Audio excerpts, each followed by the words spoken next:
इस वीडियो में आज हम लोग डिस्कस करेंगे the effect of non cooperation movement in countryside. आखिर कंट्री साइड में मतलब कि रूरल एरियाज में how the peoples have received the idea of non cooperation movement और Swaraj that was given by Mahatma Gandhi. इसमें दो जगह का स्टडी करना पड़ेगा आपको, एक नॉर्थ इंडिया, एक साउथ इंडिया। नॉर्थ इंडिया में यूपी अवध के विषय में अवध के किसान ने रिवोल्ट किया था, और साउथ इंडिया में गुडेम्स हिल्स जहाँ पे ट्राइबल पीपल्स ने रिवोल्ट किया था against the colonial rules. First हम लोग डिस्कस करेंगे रिगार्डिंग द अवध के विषय में। आखिर अवध के किसान ने और फार्मर्स ने और पीजेंट्स ने रिवोल्ट किया, तो उसके पीछे क्या रीजन था? What make them to revolt against the colonial rules, and they supported the non-cooperation movement, how they received the idea of non-cooperation movement. सबसे पहले कॉज में देखा जाए कि what are the causes of the peasants of the Awadh that has revolted। Awadh हो जाएगा, लखनऊ का इलाका हो जाएगा, ये सेंट्रल पार्ट ऑफ तो तुम्हारा यूपी है, मॉडर्न यूपी, उसका पार्ट हो जाएगा। फर्स्ट अगर कॉजेज में देखा जाए, causes of the peasants revolt in the Awadh, Talukdar and landlords demanded exorbitantly high rent land revenue from the peasants। उसमें कई तरह का लगा दिया जाता, माना जाता था कि उस समय जो नॉर्मल लैंड रेवेन्यू था उससे 50% ज़्यादा डिमांड हो रही थी। एक्सोर्बिटेंटली हाई लैंड रेवेन्यू मतलब कि बहुत ज़्यादा एक्सेस थी। सिर्फ लैंड रेवेन्यू तक की बात सीमित नहीं थी, दे were also demanding the other cesses, demanded a variety of other cesses. Other than these two conditions, when the peasants were forced to pay the land revenue, और ठीक इसके पहले जब 1920s की बात कर रहे हैं, 1920s में ये स्टार्ट हुआ था, रिवोल्ट हुई थी, उसके पहले की बात करेंगे तो ये जो 19th सेंचुरी का लास्ट फेज है, इसमें 7 major famine had strike the UP, United Provinces को स्ट्राइक किया था, और 15 million peoples have died. It means peoples had nothing left. In that conditions, the farmers had to pay more. That's why when we talk about the exorbitantly high rate, we do understand the condition of the peasants. Then the peasants had to do the begar at the landlord's farm. Landlord के farm पे उनको बेगार करना पड़ता था। बेगार का मतलब है work without payments. Peasants और farmers were working at the farm of the landlords, but they were not being paid for it. Other than it, the tenants had no security of the tenure as they were being evicted regularly. उनको अपनी जमीन से बेदखल कर दिया जाता था। तो ये सारा रीजन था जिस रीजन से we can find out the peasants of the Awadh had revolted. ये तो रीजन हो गया। तो जब रिवोल्ट करेंगे तो रिवोल्ट होगा तो कोई ना कोई डिमांड होगी। क्या डिमांड होगी? The demand of the peasants, we can summarise the demands of the peasants. They demanded reduction of revenue, क्योंकि रेवेन्यू बहुत ही हाई थी। तो पहला डिमांड कंफर्म है कि what were the demand? The demanded was the reduction of revenue.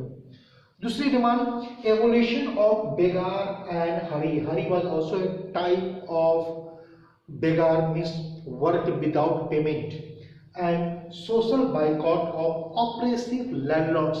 इस तरह के जो लैंडलॉर्ड्स थे उनका सोशल बाइकॉट किया जाए, और in many talukas they had observe it by the 9 dhobi बंद।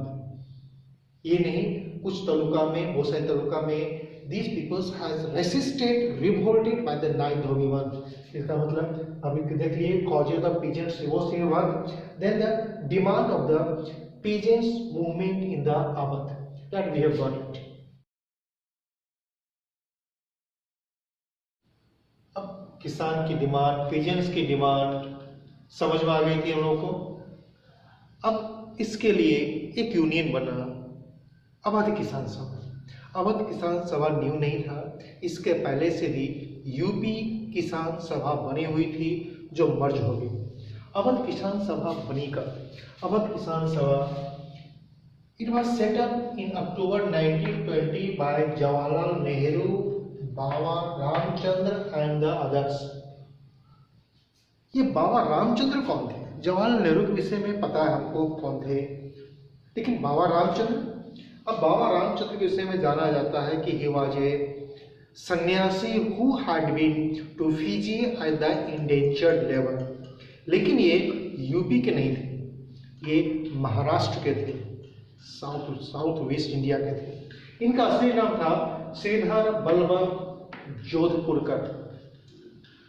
बाबा रामचंद्र का नाम श्रीधर बलवंत जोधपुरकर इनका असली नाम था, जिनका जन्म 28 मार्च 1863 को हुआ था।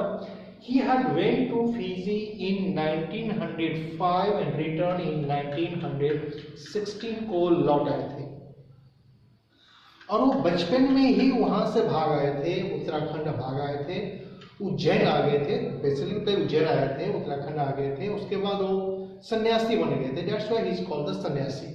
तब नाम चेंज हो गया, उसके बाद बाबा रामचंद्र नाम हो गया। अवध किसान सभा में बाबा रामचंद्र का भी बहुत ज्यादा योगदान है, because due to his efforts he had called and requested the Jawaharlal Nehru to come and set up the institutions for the welfare of the farmers. तो अवध किसान सभा बनी थी। तुरंत ही विद इन द मंथ्स इसके 300 ब्रांचेस और मोड़ हो गए थे। ये बेसिकली अवध उसकी इलाका में था। The Awadh Kisan Sabha asked the peasants to refuse to till the bedakhli land. ये जो बेदखली लैंड है जिससे उनको इविक्ट कर दिया गया, खाली करवा दिया गया, जिस पर उनका टेन्योर्स की स्थिति खत्म हो गई थी, उसको खत्म कर देना, उसको टिल करने से, जोतने से मना कर देना, पलग करने से मना कर देना। ये रिक्वेस्ट करा गया कि आप कैसे प्रोटेस्ट करेंगे, you have this way of protesting.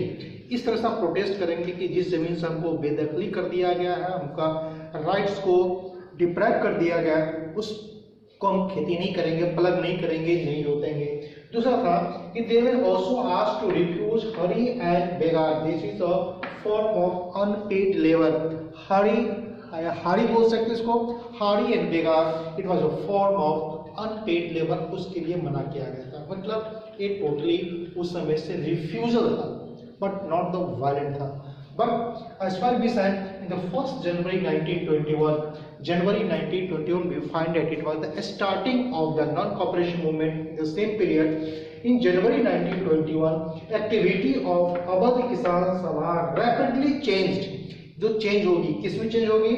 Looting of बाजार, बाजार को लूटना, houses of talukdar and merchants were looted, grains hoards were taken over. ये सारा काम कर लिया गया जो पहले कहीं से भी उसकी पॉलिसी में, अवध किसान सभा की पॉलिसी में नहीं थी। क्लैश विद द पुलिस, और पुलिस से क्लैश करना, ये स्पेशली रायबरेली सुल्तानपुर वाला जो इलाका है वहां ज्यादा कंफर्म हो गया था। Local leaders told peasants that Gandhi ji had declared, इन्हें गांधी जी का नाम लिया और कहा कि लोकल लीडर्स ने पीजेंट्स को बताया कि गांधी जी ने कहा है, क्या कहा गांधी जी ने, कि no taxes to be paid, कोई टैक्स नहीं देना, no land revenues to be paid and the land was to be redistributed among the poors. और ये जो वायलेंट हो गया था only due to this act और एक्टिविटी ऑफ अवध किसान सभा।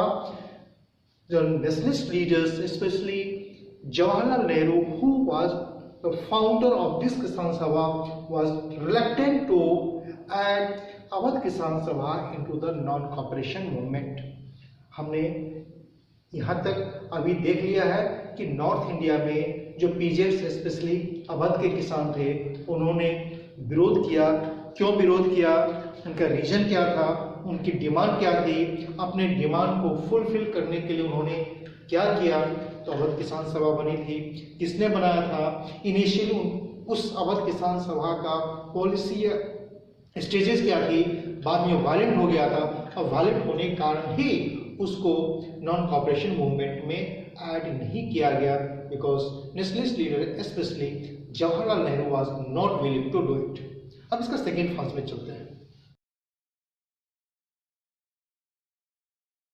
अब सेकेंड पार्ट की बात करेंगे, साउथ इंडिया की बात करेंगे, जहां ट्राइबल रिवोल्ट हुआ था regarding the non cooperation movement, how the tribal peoples had received Gandhi ji. इसमें हम आंध्र प्रदेश की बात करते हैं। आंध्र प्रदेश में ट्राइबल अपराइजिंग इन गुडे hills It is in the Andhra Pradesh हुआ था. It is also known as the Rampa Rebellion. It had taken place in 1922. अब इसमें आखिर फॉरेस्ट पीपल्स ने रिवोल्ट किया, अपराइज किया, आखिर उसके पीछे भी कोई ना कोई रीजन होगा. Why this tribal peoples had revolted against the colonial government. Colonial government का जो सबसे पहला रीजन था वो था 1882 मद्रास फॉरेस्ट एक्ट. जो मद्रास फॉरेस्ट एक्ट बनी थी उनसे उनको बहुत सारी सुविधाएं से उससे उनको डिप्राइव कर दिया गया था, वंचित कर दिया गया था. वो सुविधा क्या थी? जो tribal peoples early were using it from the forest, now they have been restricted from using it.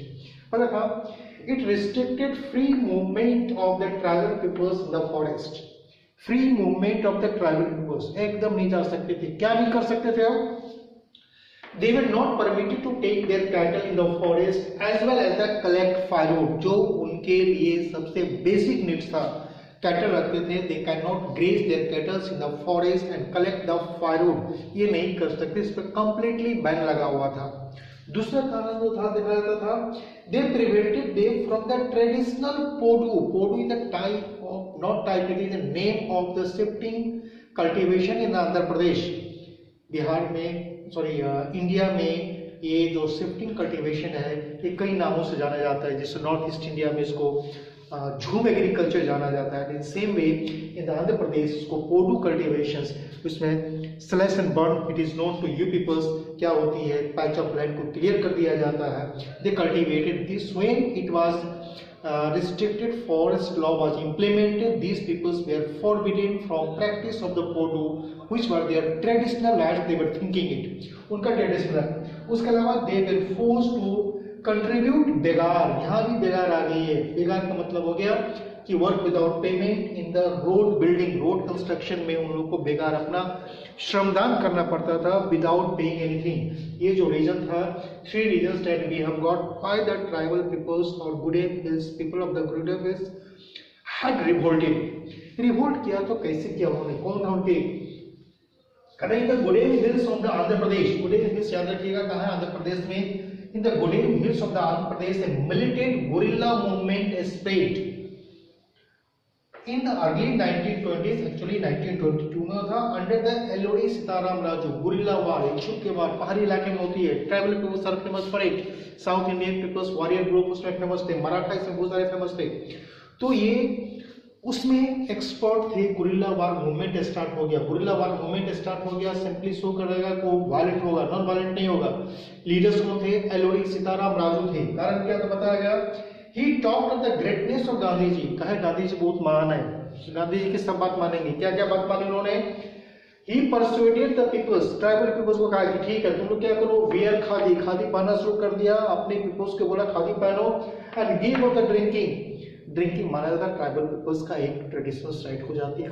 Drinking नहीं करना, ड्रिंकिंग को छोड़ देना, खादी पहनना ठीक मानेंगे.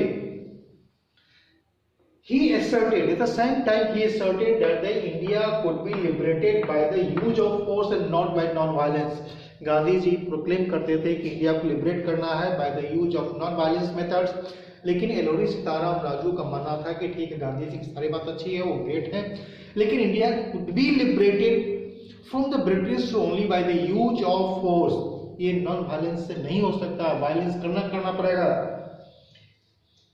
The rebel proclaimed him an incarnation of God. उसको बोला गया कि ये भगवान का अवतार है. ट्राइबल को उसने भगवान का अवतार माना. क्यों माना? क्योंकि कहा कि ये करेक्ट एस्ट्रोलॉजिकल जो प्रेडिक्शन है वो कर सकते हैं. और करेक्ट एस्ट्रोलॉजिकल प्रेडिक्शंस के अलावा ही ये पीपल्स को हील कर सकते हैं. किसी को ऐसे कर दिया वो ठीक हो जाएगा. He also proclaimed that he can survive even the bullet has shot him. गोली लगने के बाद ही बच सकते हैं. तो ये चमत्कार कौन कर सकता है? गॉड ही कर सकता है, भगवान ही कर सकते हैं. तो in the eye of the tribal peoples he become the an incarnation. Vishnu भगवान के एक अवतार हो गए थे.